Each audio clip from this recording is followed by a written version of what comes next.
buenas tardes a todos. Mi nombre es Francisco Javier Iglesias y soy el director de la Escuela de Ingeniería de Minas, Energía y Materiales de Oviedo. Y la sesión que tenemos hoy por delante es en relación con lo que sería la presentación de los estudios que en ellas se imparten y sobre todo más bien relacionado con aquellos estudios que son los que primero hay que cursar después de lo que es el bachillerato.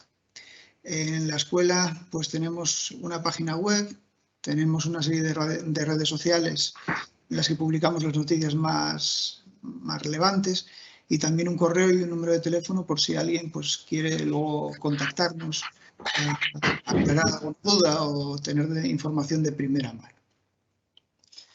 Con respecto a dónde está la escuela, pues yo creo que todo el mundo conoce un poquito cómo es Oviedo.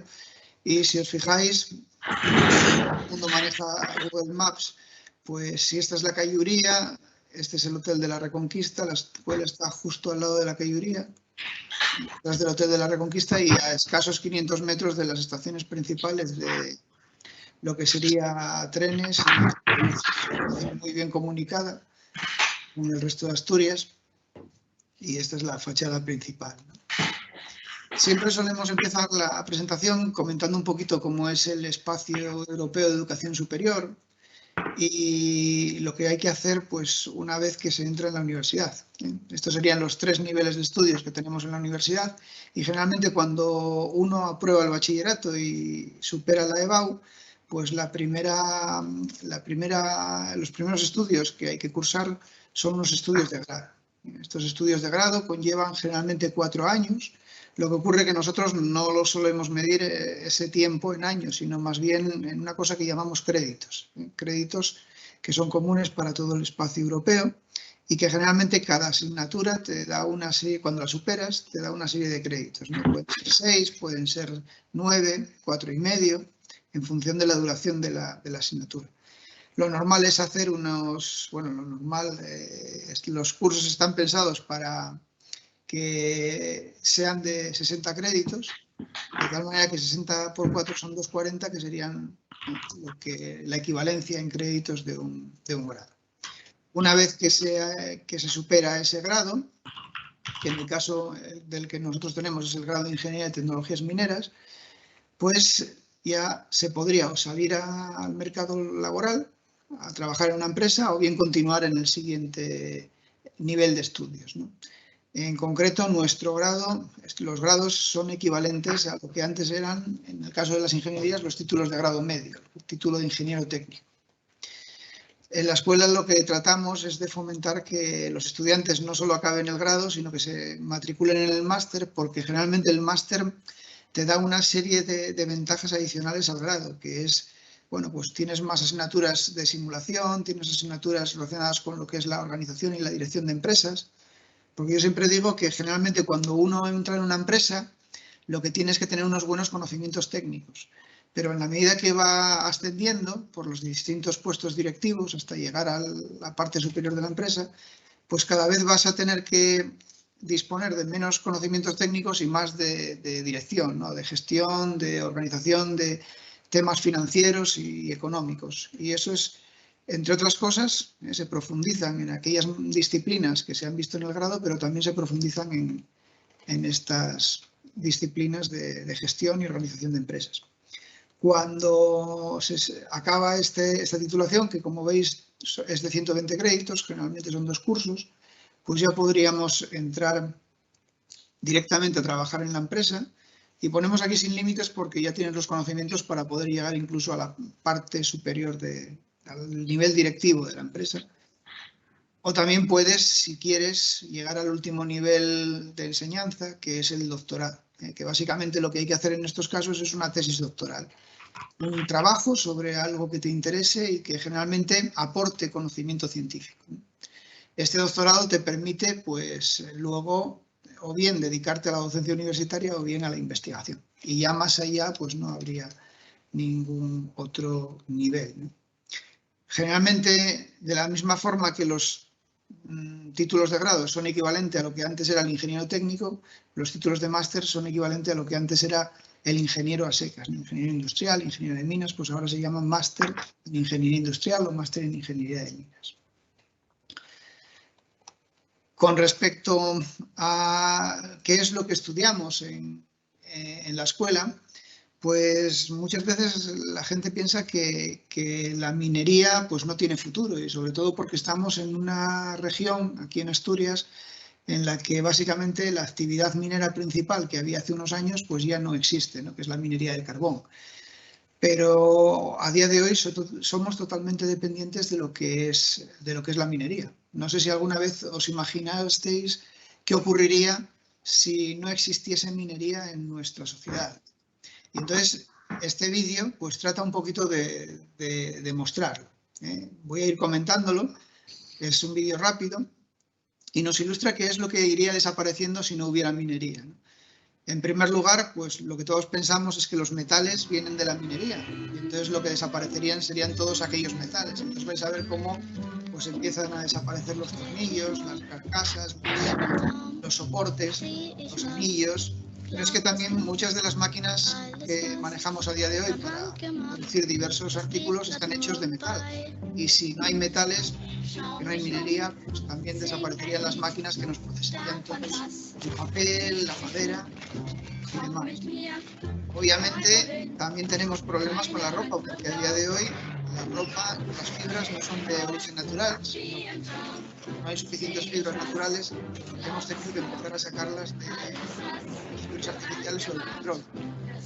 Entonces empezará a desaparecer, las gafas desaparecían porque son hechas de metal, las estructuras de los coches, las estructuras de los edificios, están hechas a base de cemento, de acero, el suelo, el asfalto, y veríais como si no tenemos minería, todo eso obviamente empezaría a desaparecer.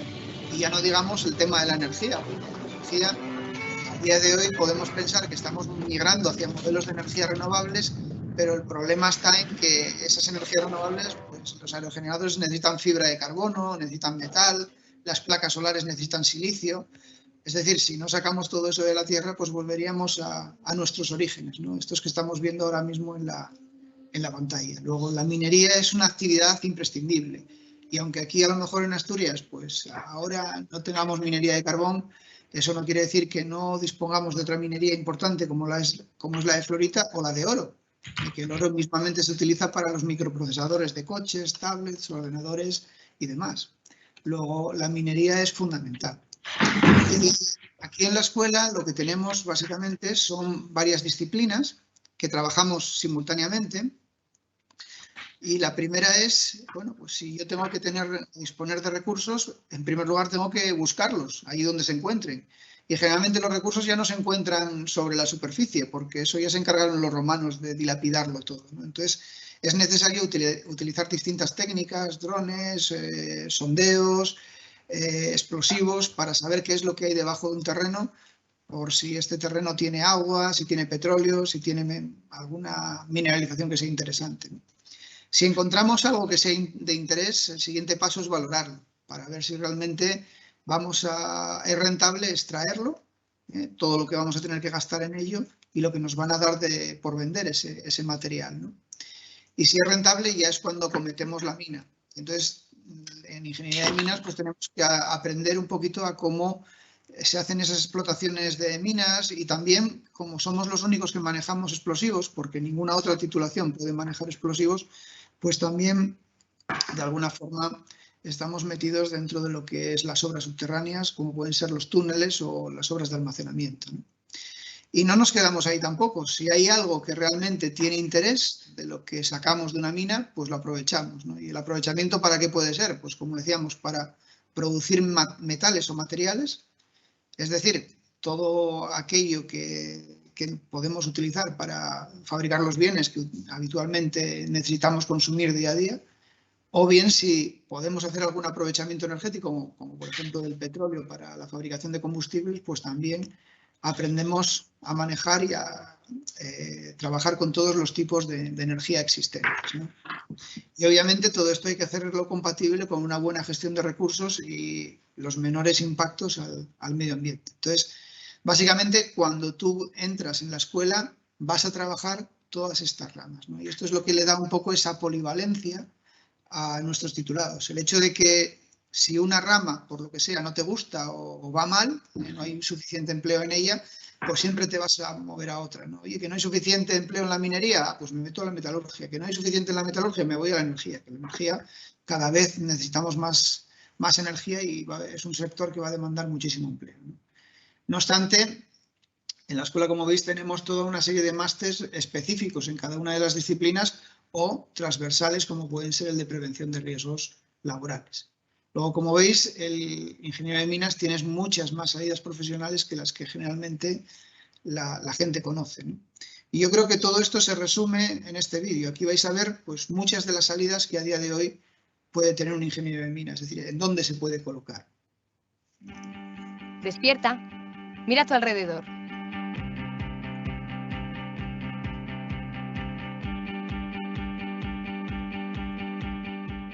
¿Sabes cuál es el origen de todo ello?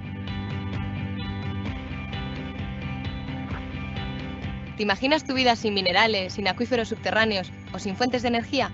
La ingeniería de minas hoy día compagina la exploración, investigación, explotación, elaboración, transformación y utilización de los recursos subterráneos de la tierra con urbanismo, paisajismo y ordenación del territorio, gestión de residuos y medio ambiente, gestión del espacio subterráneo, laboreo y explosivos, aguas subterráneas, metalurgia y mineralurgia, ingeniería de materiales, prevención y reducción de riesgos de catástrofes naturales, combustibles y energía. Ahora ya sabes por qué yo elegí ser ingeniera de minas. Ingeniería de minas. Creo que esto al menos abre un poco más pues las ideas de qué es lo que puedes estudiar y en qué te puedes colocar después de haber hecho una ingeniería como la nuestra. ¿Qué me ofrece la escuela? Bueno, pues yo creo que es también muy importante comentar algunas características de la escuela.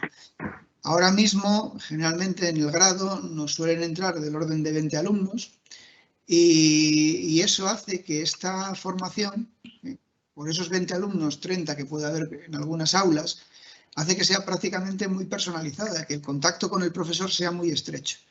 Y eso permite que cualquier duda que tengas, pues no haya que esperar al final de la clase para poder resolverla y que cualquier cuestión que se plantee la puedas directamente tratar y comentar con el profesor en la propia clase. Yo creo que ni hay por aula, ¿no? Y si nos damos cuenta, luego cuando hacemos las prácticas de laboratorio o pruebas automáticas, tenemos que dividir esos grupos, grupos de como máximo 15 alumnos por cada uno de los grupos. Eso hace pues todavía más personalizada la formación. ¿Y qué es lo que tenemos en la escuela? Pues fijaros, 13 aulas docentes, 2 aulas temáticas, 8 aulas de informática, pero me gusta mucho comentar que tenemos 27 laboratorios, 27. Porque, en principio, si tienes que conocer de energía, de materiales, de lo que es laboreo y de prospección, pues vas a tener que pasar por muchos laboratorios para que apliques conocimientos, los conocimientos teóricos que te han dado, pues los pongas en práctica, ¿no? Y también tenemos muchas salidas de campo. En concreto, en la titulación, aquí veis algunos ejemplos de aulas de teoría o aulas de informática y el laboratorio de automatización y control que nos puso ABB. El primer curso, lo que siempre decimos es que es común a todas las ingenierías de la Universidad de Oviedo. Y es común porque, en principio, lo que hacen es sentar un poco las bases para los próximos cursos, ¿no? Aprendes un poquito más o sientas las bases en matemáticas y para eso tenemos asignaturas como álgebra, cálculo, estadística o métodos numéricos. En física, mecánica y termodinámica, ondas y electromagnetismos. En dibujo, expresión gráfica, en química o incluso en fundamentos de informática. Porque aquí en la escuela hemos apostado por temas informáticos y porque las simulaciones a día de hoy una parte importante para mejorar y resolver los problemas que hay en el día a día, ¿no? En estadística mismamente ya se ve un lenguaje de programación que es R, con el cual se programa a día de hoy temas de inteligencia artificial. En cálculo y álgebra se trabaja sobre MATLAB, que es, digamos, que un programa similar a R, pero ya es de pago. Y luego también tendríamos que en Fundamentos de Informática estudiamos un lenguaje como es el Python. Luego, quien piense que en una ingeniería no va a haber nada de informática es todo lo contrario. A día de hoy la informática está muy presente. En el segundo curso, generalmente lo que tenemos ya son asignaturas, como ya hemos sentado las bases físicas, matemáticas y químicas, pues ya tenemos asignaturas más específicas y relacionadas con la profesión, ¿no? Claro que esto es también algo que a los estudiantes les cuesta. Quizá el curso más complicado de todos es el segundo y luego a lo mejor algún estudiante me lo dice si es así o no es así, ¿no? Porque así como de cálculo, de estadística, podemos tener alguna información por lo que cursamos cuando estábamos en bachillerato, de ingeniería fluidomecánica o de procesos termoenergéticos, generalmente es la primera vez que lo ves. Por eso este curso suele ser el más difícil, ¿no? Porque empezar siempre es complicado. Y luego los horarios que solemos tener los hacemos muy asequibles porque las clases van a ser de teoría y las prácticas en el aula van a ser de lunes a jueves por la mañana y las prácticas de laboratorio van a ser de lunes a jueves por la tarde. Y dejamos los viernes generalmente para que haya horas de estudio, para hacer visitas a instalaciones que a lo largo de la semana, pues en 2 horas que dura un laboratorio no podrías ir a visitar una central o una estación depuradora o una cantera. Y también para realizar cursos y conferencias y jornadas que diversas empresas pues dan de forma gratuita, hacen que sus profesionales pues vengan a la escuela y impartan esas horas y al final te puedas llevar un diploma que complementa un poco tu currículum, ¿no? En cuanto a tercer curso, el tercer curso es el curso en el que menos alumnos solemos tener porque la mayor parte de ellos se nos van, ¿no?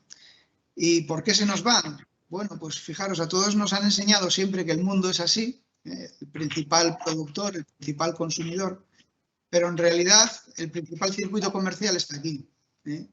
Aquí está el fabricante, quien no tiene algo que venga de China, y aquí está el principal consumidor, ¿no? Y España, si os fijáis, mientras que en este modelo estaba en el centro, aquí estamos en la esquinita. ¿Eso qué quiere decir? Pues que hay que abrirse, hay que conocer lo que hay en otros países y luego una vez que sepamos qué es lo que hay fuera, pues traerlo aquí y mejorar lo que tenemos aquí, ¿no? Entonces, por eso es importante y las empresas lo valoran mucho, el hacer una estancia Erasmus. Y la ventaja es que en la escuela tenemos posibilidades de estancias Erasmus para todos, no para los mejores expedientes nada más, sino para todos, ¿no? Y luego los Erasmus, pues los hay para todos los bolsillos. Hay Erasmus que si te vas a escuelas en Francia o Alemania, pues pueden resultar caros porque la beca que te da el ministerio no es suficiente para que puedas tú vivir ahí en ese país durante un año. Y hay otros como a lo mejor Polonia, que sí con la beca que te da el ministerio pues puedes vivir en ese país y no tienes que echar tanto mano del dinero que puedan tener tus padres para moverte, ¿no? Entonces la idea está en que ese tercer curso lo vayas a cursar fuera y hagas asignaturas como motores térmicos, sistemas electrónicos de control, tecnología del medio ambiente, aparte de tecnología de materiales. Y entonces las haces fuera, las apruebas, las traes aquí, se reconocen y automáticamente pasarías a cuarto curso, ¿no? Y en el último curso, ¿qué es lo que ves? Pues un par de cosillas que ya no se han tocado en los anteriores, como recursos energéticos y tecnología nuclear, manejo de explosivos, petróleo y gas, y luego alguna asignatura relacionada con la organización y la dirección de empresas y proyectos, como estas dos. Y también es importante, y para nosotros es obligatoria, unas prácticas en empresa. El hecho de que tengas que estar una serie de horas obligatoriamente en una empresa aplicando lo que tú has estudiado. Y para eso la escuela tiene que buscarse, entre todas las empresas colaboradoras, pues facilitar prácticas a todos los estudiantes que cursan esa asignatura. Y finalmente, en base a lo que has hecho en las prácticas y en colaboración con un profesor, pues hacer un trabajo sobre aquello que te gusta, ¿no? Una vez que acabas ese trabajo fin de grado, pues ya estarías dispuesto a pasar al máster o a poder realizar el ejercicio laboral, es decir, incorporarte a una empresa. Fijaros los ratios que tenemos. En cuanto a estudiantes por profesor, 1,5, 1,3, 1,2, 1,3. En cuanto a la tasa de rendimiento, es créditos matriculados, créditos aprobados a créditos matriculados, que es bastante alta, o incluso la tasa de graduación, que estamos hablando que casi de todos los que entran, pues al final se acaban graduando. Una vez que haces el grado, pues nuestra idea sería que continuases y hicieras el máster. El máster, como veis, son asignaturas que te permiten, digamos, profundizar en algunos temas de materiales, temas de laboreo, de minería, temas de energía y, como no, también de simulación o de lo que sería, aquí tenéis dirección y administración de empresas, que son interesantes. Unas prácticas que son obligatorias, que tenemos que buscar a todos los alumnos. Puedes, como es otra titulación, hacer otra estancia de Erasmus. Y ahí es, como digo, Erasmus para todos. Y luego también tienes que hacer un trabajo fin de máster, ¿no? Luego, los indicadores, obviamente, son mejores que en el caso del grado. Y al final del máster, pues la idea está en que obligatoriamente habrás pasado por dos empresas. Tuviste posibilidad, si quisiste, de hacer 2 estancias de Erasmus, has presentado 2 trabajos en colaboración con profesores y tienes acceso directo al doctorado, aparte de los reconocimientos. Nuestra titulación de máster y, bueno, los trabajos fin de grado y fin de máster, los mejores de cada disciplina pues reciben premios por parte de las empresas, más o menos de los más importantes de los sectores. Además tenemos un sello de calidad, que es el EuroAce. Somos la única titulación de máster en lo que es la Universidad de Oviedo que tiene ese sello de calidad europeo, así como un alto posicionamiento en rankings internacionales. Y yo creo que lo más importante es que a día de hoy más de 2.400, ¿no? 2.300 profesionales han salido de las aulas y han sido reconocidos a nivel internacional, y más del 31% son mujeres. Estamos ganando en la cuota de mujeres en nuestra titulación, ¿no? Y eso es interesante. ¿Y cómo está el tema del trabajo? Pues yo aquí hace unos meses, hace unos años, tenía que hay una alta tasa de empleo, pero es que ahora mismo la tasa de empleo es del 100%. Y el problema es que me llegan más ofertas de empleo que estudiantes tengo. Y de hecho, en algunas ocasiones nos está ocurriendo que ya nos piden estudiantes que les quede el trabajo y las prácticas o estén en último curso para poder incorporarse ya directamente a la empresa. Luego, por eso ponemos que la tasa de empleo es 100%, y porque la variedad de temáticas de empresas en las que puedes llegar a trabajar relacionadas con campos como geología, energía, laboreo, gestión de recursos, metalurgia, agua, dirección de proyectos, como veis, es muy amplio. Y luego también tenemos otra serie de actividades deportivas, o incluso tenemos una cosa que es única a nivel de todas las escuelas de minas de Europa, que es lo que se llama el cartel des Mines. Son una especie de olimpiadas que se celebran un fin de semana todos los años en una escuela en donde de minas, unas veces en España, otras veces en Francia, otras veces en otros países, de tal manera que durante un fin de semana pues vas a conocer a otros estudiantes de minas de otro país, vas a practicar un poco de deporte, vas a conocer la ciudad, a hacer amigos, y que probablemente estos que conoces van a ser el día de mañana compañeros tuyos de profesión y que te pueden abrir pues sus puertas y decirte cómo está el mercado, cómo está toda lo que es esa ingeniería en otros países, por si tienes que abrir obra en esos otros países, ¿no? Y bueno, aquí, una vez que ya más o menos con eso finalizamos la parte de presentar la escuela, sí que me gustaría dar un par de pinceladas acerca de lo que tradicionalmente se entendía por minería y cómo ha ido evolucionando, ¿no? Probablemente, si preguntásemos a cualquiera cómo se imagina la minería, pues todo el mundo estaría pensando en la imagen de un trabajador sufriendo durante 8 horas de su jornada laboral, teniendo que trabajar en las condiciones más penosas, haciendo grandes esfuerzos, en instalaciones que están obsoletas y muy anticuadas, y la realidad es completamente distinta. Esto era lo que existía aquí hace muchos años, pero a día de hoy hay minería como la que se está haciendo en el sur, relacionada con la extracción de cobre, que nos encontramos con grandes cavernas, cámaras en donde se hacen pues como veis aquí, excavaciones en donde se maneja gran cantidad de maquinaria muy, muy potente y cada vez más automatizando este tipo de instalaciones, ¿no? Luego, también el ingeniero de minas participa en la obra civil porque, si os fijáis, si el material que hay que romper es duro, pues a veces solo va a ser posible mediante el uso de explosivos. Y así es como podéis ver que el ingeniero de minas trabajó en este túnel. Este es el túnel de San Gotardo bajo los Alpes, y también se están diseñando túneles marinos o túneles submarinos. Y todo ello gracias a que, bueno, pues el ingeniero de minas es especialista en excavación, ¿eh? No solo en excavación, sino también en demolición, porque últimamente también se está empleando mucho en la demolición de estructuras y de edificios, ¿no? Quizá muchos piensen que estos temas de voladuras cualquiera podría trabajar en ellos, porque es como cuando alguien pone un petardo y hace explotar toda una masa de material, pero esto no es así. En realidad, cuando tú quieres explotar algo para triturarlo y luego poder tratarlo, necesitas diseñar muy bien esa voladura, porque el coste del explosivo es alto y cuanto menos explosivo utilices, pues obviamente eso va a ser mucho más económico. Y si os fijáis, hay una secuencia de detonación, pero hay que colocar unos barrenos, hay que seleccionar el tipo de explosivo y la cantidad de explosivo que tengas, del grado de cohesión. Luego hay que hacer simulación para optimizar de demoliciones o de estimación. Esa es una parte fundamental no solo cuando hace explotaciones mineras, sino también cuando trabaja en túneles o en obras subterráneas.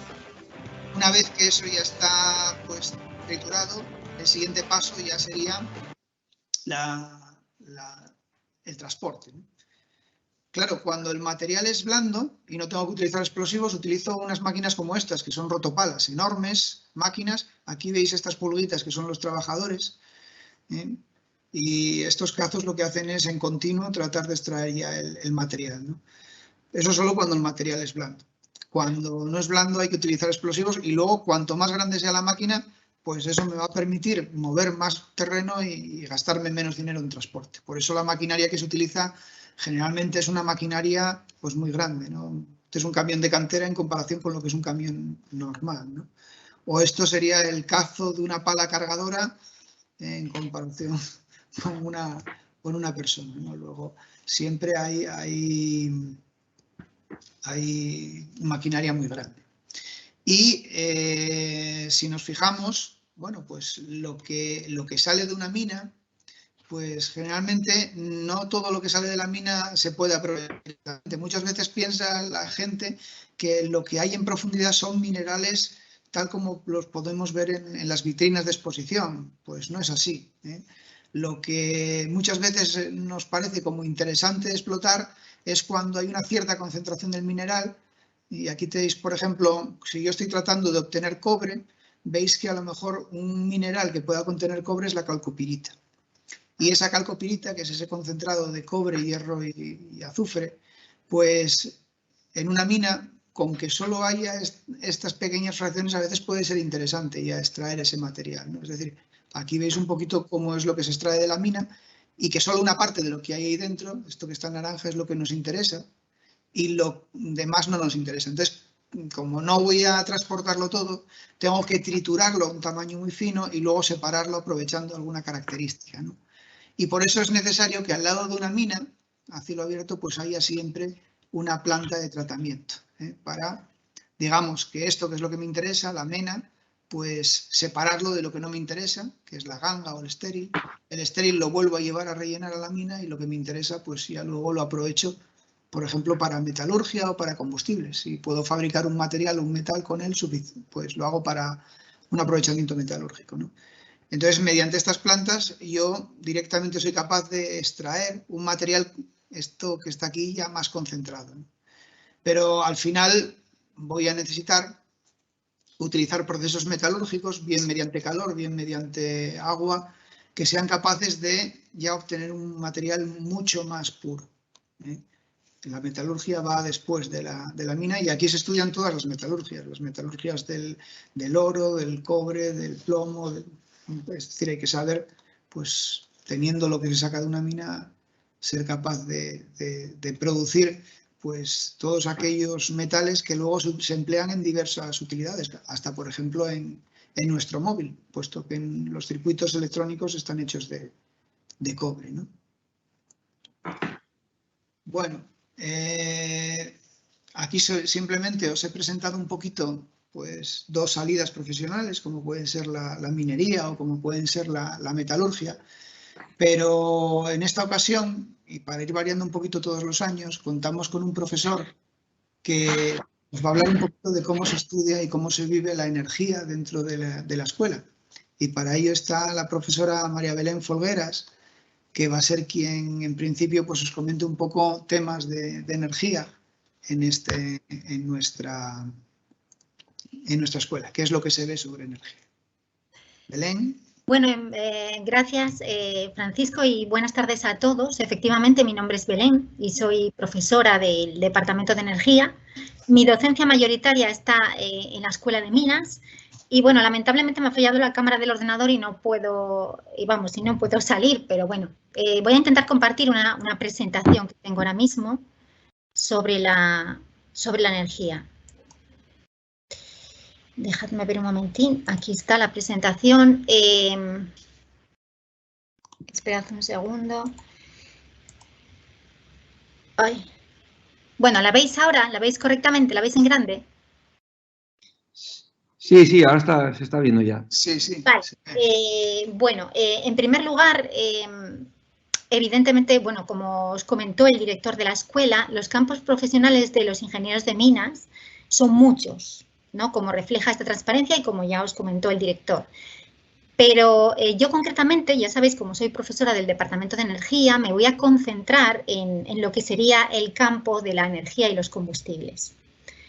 Bueno, todos sabéis que hoy en día nos enfrentamos al reto crítico del desarrollo sostenible y que para ello lo que buscamos, evidentemente, con el desarrollo sostenible es un equilibrio entre el bienestar de la sociedad, el bienestar social, el desarrollo económico y el cuidado del medio ambiente.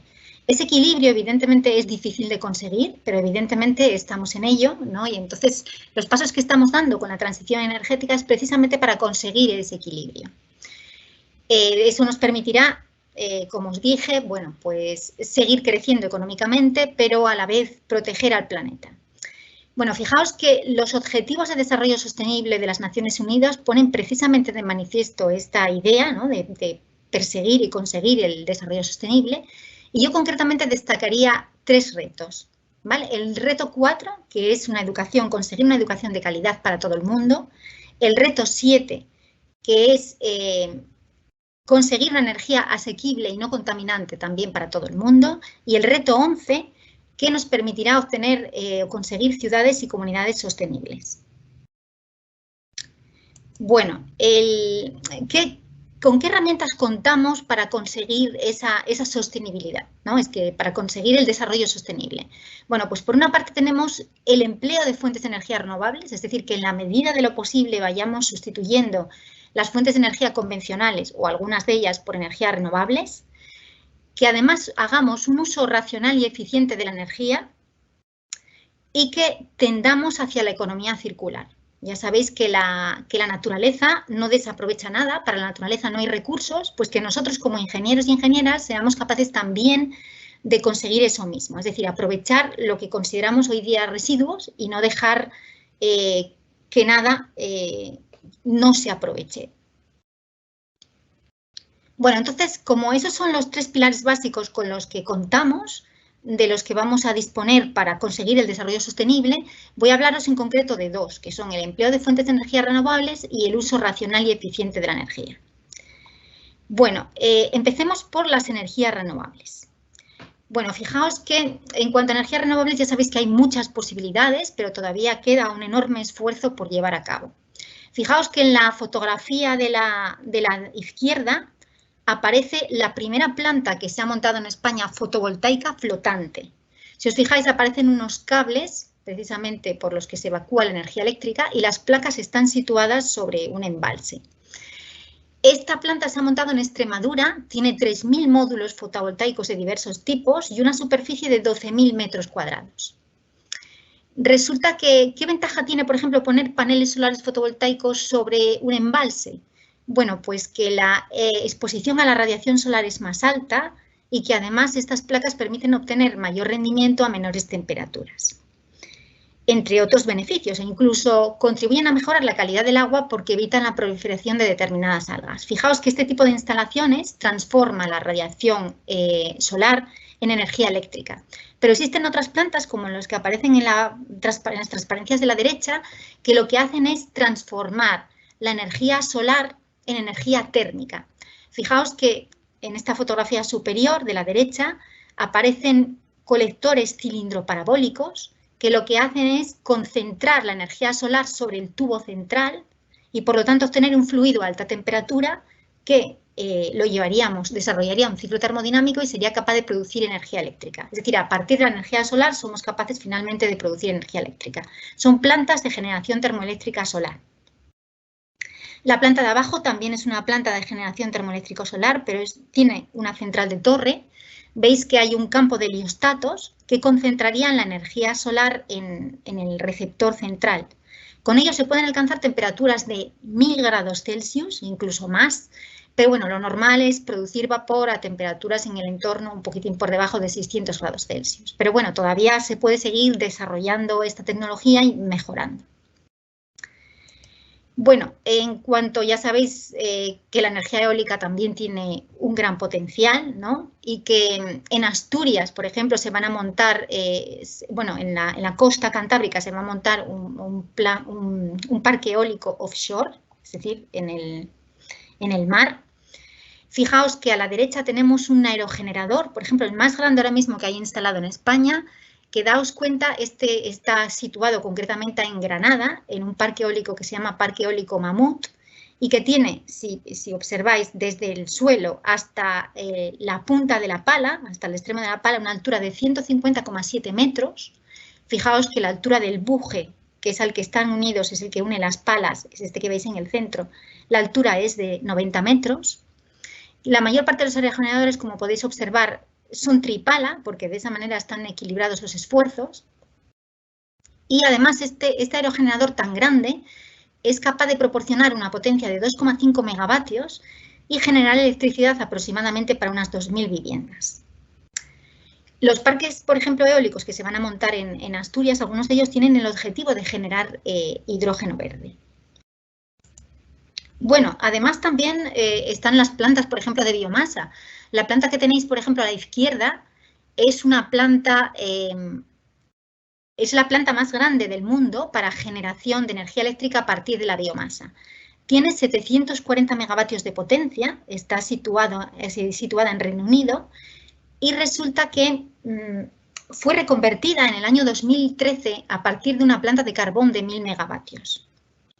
Fijaos que a partir de la biomasa no solamente se puede producir energía eléctrica o calor útil, sino que además es posible obtener biocombustibles, es decir, combustibles que sustituyen a los combustibles convencionales procedentes del petróleo. Por ejemplo, el biodiesel, que es capaz de sustituir a los gasóleos, o el bioetanol, que es capaz de sustituir o reemplazar a las gasolinas.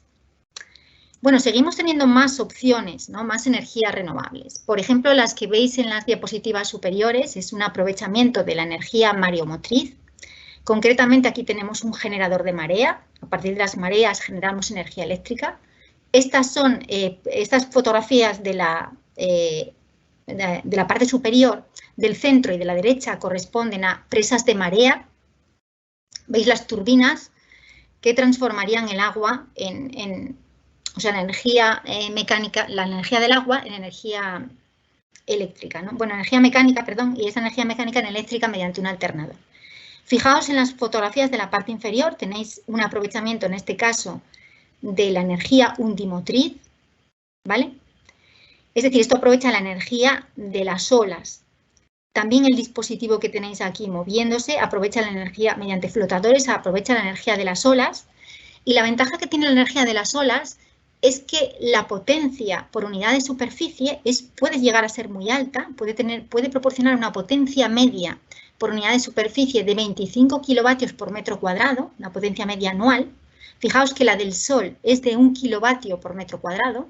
Luego, en principio, tiene también un potencial muy interesante. Fijaos que también está la energía geotérmica de la que no hemos hablado hasta el momento. Daos cuenta, por ejemplo, que esta es una planta geotérmica que es capaz de producir energía eléctrica a partir de un recurso geotérmico. Aquí tenemos un pozo de producción del recurso geotérmico y un pozo de reinyección para mantener la presión en el yacimiento. Estas plantas de generación de energía eléctrica suelen aprovechar yacimientos geotérmicos de alta temperatura. Por ejemplo, en España, de esas características solamente los hay en Canarias, pero existen otros yacimientos geotérmicos de media temperatura y de baja, y está, por ejemplo, la geotermia somera, que se puede aprovechar en cualquier parte del mundo.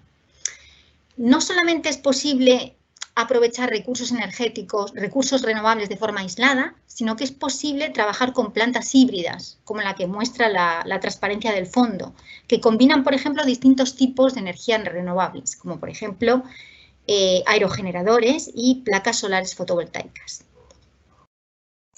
Bueno, fijaos que hemos hablado de energías renovables, pero normalmente para plantas de generación de grandes potencias. Pero es posible utilizar las energías renovables también en nuestros hogares y, por lo tanto, apostar por la eficiencia energética, ¿no? Por un uso más eficiente de la energía. Fijaos que en un hogar, en una vivienda unifamiliar, por ejemplo, se puede proporcionar agua caliente sanitaria y calefacción mediante una bomba de calor que intercambia calor con el terreno. El intercambiador de calor, veis que está enterrado en el terreno, en este caso es de tipo horizontal, y el terreno para nosotros actuaría como foco caliente o foco frío, dependiendo de si es una bomba de calor reversible, dependiendo de que queramos calefactar nuestra vivienda o, todo lo contrario, enfriarla. Además, no solamente podemos proporcionar calor o incluso frío a una vivienda a partir de las fuentes de energía renovables, sino que también podemos proporcionar energía eléctrica, por ejemplo, mediante placas solares fotovoltaicas. Entonces, fijaos, un modo de mejorar la eficiencia energética de nuestro sistema eléctrico, el que existe actualmente, es descentralizando ese sistema. ¿Por qué digo esto? Bueno, pues porque nuestro modelo actual de generación de energía eléctrica es un modelo muy centralizado, ¿vale? Es decir, existen grandes plantas de generación de energía eléctrica que tienen grandes potencias. En las fotografías superiores veis este tipo de plantas. Por ejemplo, está la central térmica de Soto de Ribera, está el Parque Eólico de Pico Gallo, los dos situados en Asturias, ¿no? O la central térmica o la central nuclear de Trillo. Entonces, estas plantas son plantas de grandes potencias que generan energía eléctrica, luego esa energía se transporta y distribuye y finalmente llega a los consumidores, llega a cada uno de nuestros hogares. Pero evidentemente esas plantas suelen tener bajo rendimiento, muchas veces tienen bajo rendimiento y además encima también hay unas pérdidas en el transporte y distribución de la energía eléctrica a nuestros hogares. ¿Cómo podemos resolver este problema y hacer el sistema, por lo tanto, más eficiente? Pues descentralizándolo, al menos parcialmente. Eso significa que cada uno de nuestros hogares, cada uno de nosotros nos podemos convertir no solamente en consumidores de energía, sino también en generadores. En cierto modo, eso es democratizar, como si dijésemos democratizar la generación de energía eléctrica. Es decir, cada uno de nosotros puede generar energía eléctrica mediante, por ejemplo, paneles solares fotovoltaicos para que consumamos en nuestras viviendas, pero que también los excedentes los podamos verter a la red eléctrica. Entonces, evidentemente, esa descentralización del sistema eléctrico exige muchos retos, exige que nosotros resolvamos muchos problemas que se pueden plantear, porque se van a conectar muchos generadores al sistema, y vamos a necesitar, por consiguiente, sistemas de almacenamiento. Es decir, que esa, fijaos, descentralización de la generación eléctrica va a exigir redes inteligentes con un alto grado de automatización, que además empleen energías renovables, que sean capaces de almacenar la energía porque ya sabéis que las energías renovables, el problema que tienen es que son intermitentes y no podemos controlar esa intermitencia, entonces necesitamos sistemas de almacenamiento. E incluso podemos utilizar nuestro vehículo eléctrico, si es que tenemos uno, como almacenamiento para almacenar la energía eléctrica, las baterías de nuestro vehículo eléctrico. Por lo tanto, es necesaria una gran labor y aquí van a tener una importancia fundamental los ingenieros, ¿no? E ingenieras. Bueno, entonces, entre los sistemas de almacenamiento, fijaos que existen sistemas de almacenamiento a gran escala, como por ejemplo las centrales hidráulicas de bombeo, son sistemas de almacenamiento a gran escala, de manera que durante los periodos de gran demanda de energía eléctrica es posible bombear bombear el agua hacia el embalse, y durante los periodos de alta demanda de energía eléctrica la turbinamos para producir energía eléctrica. Entonces es una manera de almacenarla. Otra forma de almacenar la energía a gran escala es mediante sistemas de aire comprimido, de almacenamiento de aire comprimido. Es un sistema a gran escala. Pero existen también almacenamiento en redes y activos de generación. Por ejemplo, aquí veis en esta imagen inferior baterías para almacenar energía eléctrica. Existen también supercondensadores, volantes de inercia, que son capaces de almacenar la energía eléctrica en forma de energía cinética de rotación, o también pueden existir sistemas de almacenamiento en los usuarios finales. Por ejemplo, ya os decía, os puse como ejemplo antes las baterías de los vehículos eléctricos. Y, ¿por qué no? También podemos usar el hidrógeno como una forma de almacenar energía. De hecho, ya sabéis que ahora mismo que está proyectado montar plantas dedicadas a que vayan a realizar la electrólisis del agua y generar, por lo tanto, hidrógeno. Y ese hidrógeno es una forma de almacenar la energía en forma de energía química. Bueno, entonces, veis que el panorama al que nos enfrentamos es complejo y que necesitamos profesionales que sean capaces de abordar todos esos problemas y todos esos retos a los que nos enfrentamos, que no dejan de ser unos retos apasionantes. Fijaos que en la Escuela de Minas, por ejemplo, disponemos de un software que se llama ThermoFlow, de la licencia de este software, que nos permite diseñar plantas, no solamente plantas convencionales, sino plantas renovables, plantas híbridas, es decir, es un software muy versátil que se usa en todas las ingenierías del mundo. Fijaos, el esquema que veis en la parte inferior es una planta de generación termoeléctrica solar con colectores cilindroparabólicos de 50 megavatios. Además, disponemos de equipos, esta fotografía es solo un ejemplo de ese equipo, disponemos de equipos con los que podemos ver el funcionamiento de instalaciones renovables o híbridas. Tenemos, por ejemplo, una bomba de calor, un sistema híbrido eólico fotovoltaico. El que veis en la parte superior es un sistema fotovoltaico aislado de la red. No se ven los paneles porque no aparecen en la fotografía, pero veis, por ejemplo, que tiene su regulador, ¿vale? El inversor, las baterías, las cargas en continuo y las cargas en alterna. Bueno, esas son algunas de las referencias que utilicé. Sí quisiera poner de manifiesto que entre los diversos planes de estudios de ingeniería, concretamente el de los ingenieros de minas, es el que tiene más contenidos relativos a los recursos energéticos, por lo que su participación, la participación de estos ingenieros e ingenieras, es crucial en la optimización de los recursos energéticos. Y ya, para finalizar, quisiera plantearos un interrogante. Hay mucho por hacer, necesitamos buenos profesionales. ¿Qué me decís? ¿Os apuntáis al reto?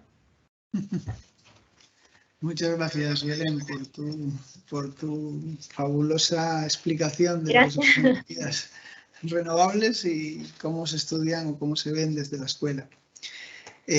Ahora yo tenía un poco en mente que hablarán, bueno, pues no sé por qué estaba propuesto nuestros egresados y luego nuestros estudiantes. Y para hablar de los egresados tenemos a Miriam Ruiz, que fue estudiante de nuestra escuela y luego pues ya se ha dedicado al ejercicio profesional. Y yo creo que es mejor que ella os cuente un poquito la experiencia y lo que ha sacado de la estancia entre nosotros. Miriam, ¿estás ahí? Sí, hola. Bueno, pues yo soy Miriam, estudié el grado en tecnologías mineras y después el máster en ingeniería de minas.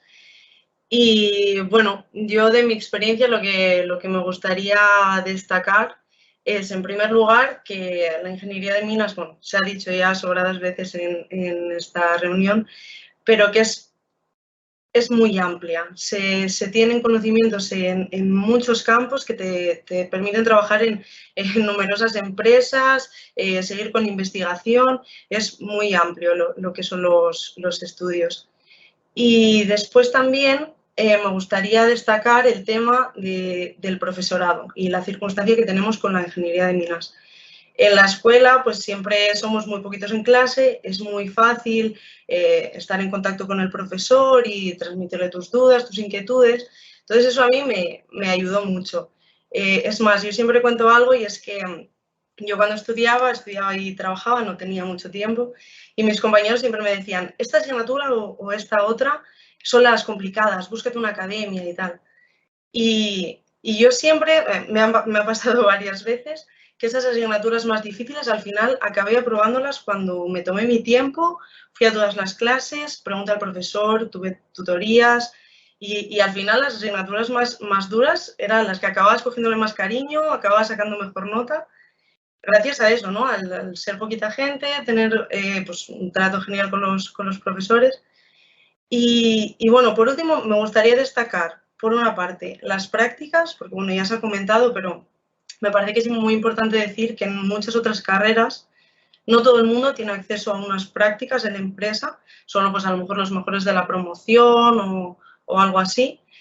Y en nuestra carrera no solo podemos acceder todos a unas prácticas, sino que además son obligatorias. Yo recuerdo que durante el grado estuve 9 meses en prácticas y durante el máster estuve un año completo en prácticas, las 2 veces en EDP. Eso me parece muy enriquecedor, te prepara para la vida laboral y me parece muy importante. Después también me gustaría destacar, que no lo iba a comentar, pero lo he recordado por la primera de las presentaciones, estos cursos que nos venían a impartir pues, diferentes empresas como Repsol, SICA y otras empresas así, porque sobre todo en los primeros años es una manera de acercarte a lo que tú después podrías llegarte a dedicar, porque cuando estás en primero o en segundo es todo muy teórico, no puedes llegar a ver en qué trabajos te puedes llegar a desarrollar al final. Entonces eso también es muy interesante, las salidas de campo y sobre todo los cursos que nos venían a impartir estas empresas. Y bueno, a mí lo que más me ha dado la ingeniería de minas, digamos, pues es eso, el tener conocimientos en muchos ámbitos, porque bueno, yo cuando entré en la ingeniería de minas, pues pensaba que iba a terminar trabajando en una cantera o en una mina, yo creo que como la gran mayoría, pero al final no, trabajo en energía, yo ahora trabajo en la sala de control de una central nuclear y para acceder a este puesto de trabajo tuve que, bueno, pues después de estudiar el grado, el máster y demás, tuve que pasar un periodo de formación de 3 años en el que, bueno, me preparaba, era como una especie de oposición, no es una oposición porque no es público, pero al final eran 3 años formándote para presentarte un examen en el que el Consejo de Seguridad Nuclear te da una licencia para llevar a cabo mi trabajo. Entonces, en esos 3 años de formación, tuve que estar en constante contacto con otros compañeros, pues, ingenieros industriales, químicos, ingenieros mecánicos, de todo, ¿no? Y al final, durante ese periodo de formación, me hizo llegar a estar todavía más orgullosa de ser ingeniera de minas porque me di cuenta de la gran base de conocimientos con la que salimos. Por ejemplo, siempre me gusta destacar que, bueno, aparte de todos los conocimientos súper concretos que nos daban en esta formación, pues había otros más generales y yo recuerdo ingeniería de materiales. Era la única de todo este grupo de ingenieros que tenía conocimientos en ingeniería de materiales. O, por ejemplo, tecnología nuclear. Claro, yo ahora trabajo en una central nuclear. Pues de todo este grupo de ingenieros, yo era la única que había tenido formación en ingeniería nuclear, en centrales nucleares y física nuclear. No solo había tenido una asignatura, había tenido una asignatura en el grado y otra en el máster. Entonces, yo esto me gusta contarlo para que se vea que todo esto que nos dicen siempre, cuando te preguntan, ¿y qué has estudiado? ¿No? Ingeniería de minas. Todo el mundo dice, ¿y esto ¿esto por qué lo estás estudiando? Si ya las están cerrando y ya se está acabando. Pues es completamente erróneo, tenemos cabida en un montón de campos y me parece súper importante hacer hincapié en eso, en que salimos súper bien preparados en un montón de materias y que realmente podemos trabajar en un montón de campos, donde queramos. Yo creo que podemos trabajar donde queramos. Y nada, por mi parte. Pues muchas gracias, Miriam, por abrir un poco las miras y recargar esa idea de que no solo estamos en la minería de carbón, que está en declive aquí en Asturias.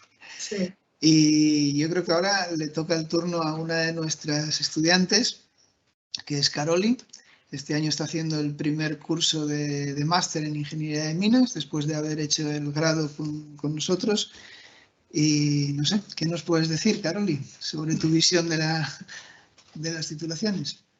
Bueno, en primer lugar, buenas tardes a todos. Antes de comentaros mi experiencia personal por la escuela, quisiera hacer hincapié en los mitos que hay respecto a este grado. Uno de ellos ya se ha tratado, que es las minas no se están cerrando. Vale que las minas de carbón en Asturias sí, pero el mundo sin minería no es posible. Es tan fundamental como lo es la agricultura o la ganadería. Entonces, quiero que quede bien claro que la minería sigue en pie. Y además, eso, los ingenieros de minas no somos solo minas.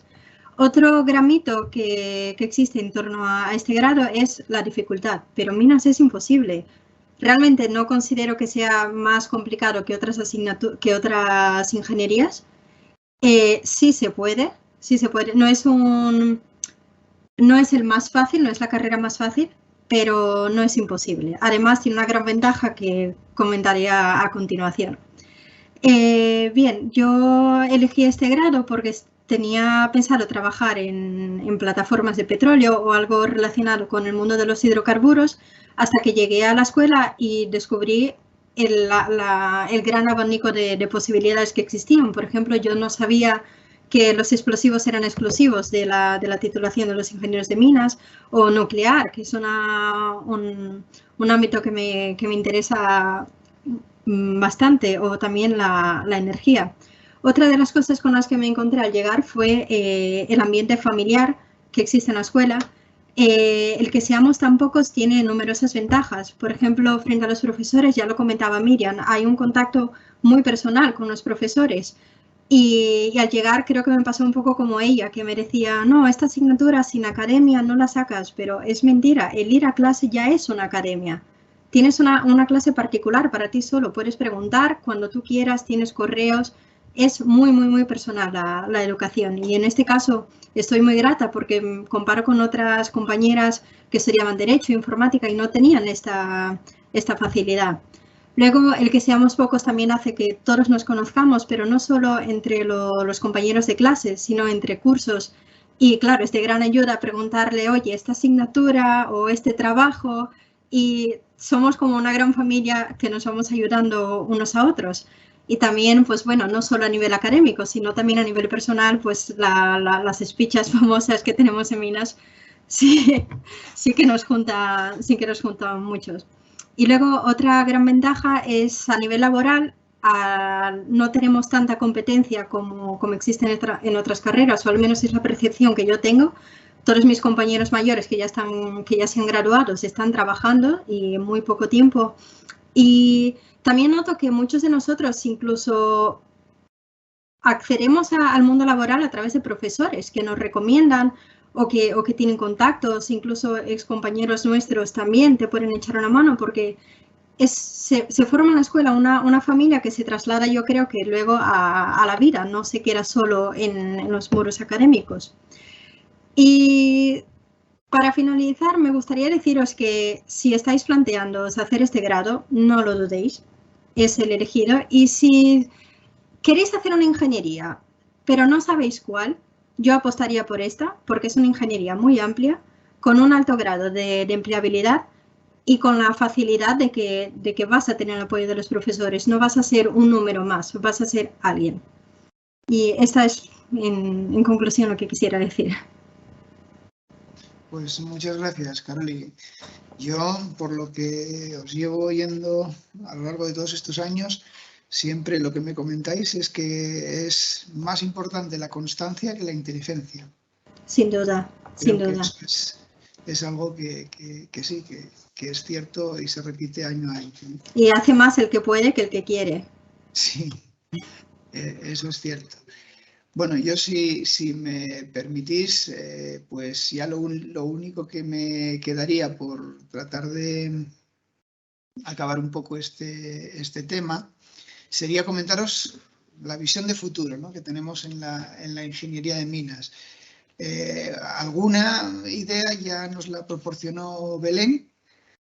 Comentaros que hay una visión de futuro en todos los ámbitos. En energía nos la comentó Belén, en minería, pues uno de los grandes retos ahora pasa por todo lo que es la digitalización. Como veis aquí, pues ya la utilización de equipos como pueden ser drones que sustituyan a personas que ya no tengan que entrar por galerías y por sitios recónditos, o la posibilidad de utilizar todo lo que es la maquinaria radiocontrolada para no tener que hacer, estos son camiones autónomos y maquinaria autónoma dirigida desde la superficie por profesionales. Luego la digitalización está a la orden del día y también toda esta digitalización se extiende a lo que es la formación, la utilización de nuevas tecnologías para esa formación o incluso la modelización.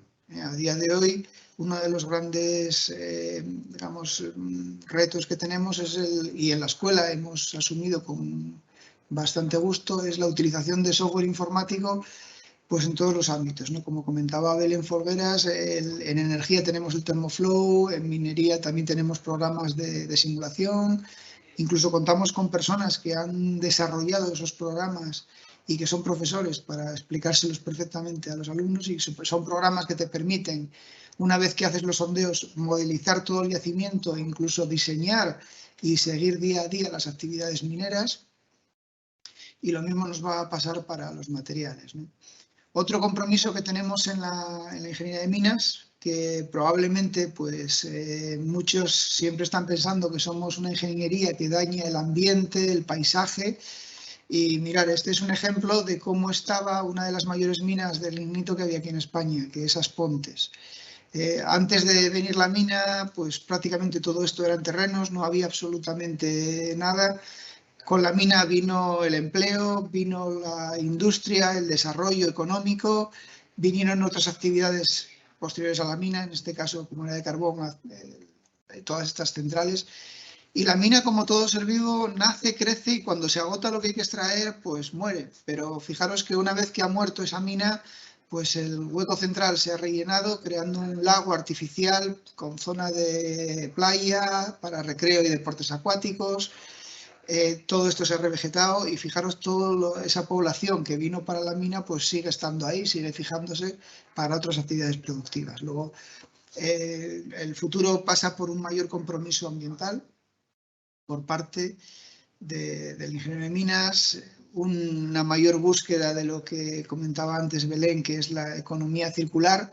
Y como somos pues también una sociedad que cada vez consumimos más y necesitamos producir más, y eso obviamente va a requerir recursos, pues tenemos que buscarlos allá donde actualmente no los estamos trabajando, ¿no? Y, por ejemplo, un campo es el de la minería submarina, que se empieza a abrir ahora, con la utilización de barcos mineros que trabajan con este tipo de robots que veis aquí a grandes profundidades y que permiten pues una extracción automatizada. Y aquí veis, pues por ejemplo, la primera concesión en Nueva Guinea de una mina submarina con robots que trabajan a 1.600 metros de profundidad para la extracción de oro, ¿no?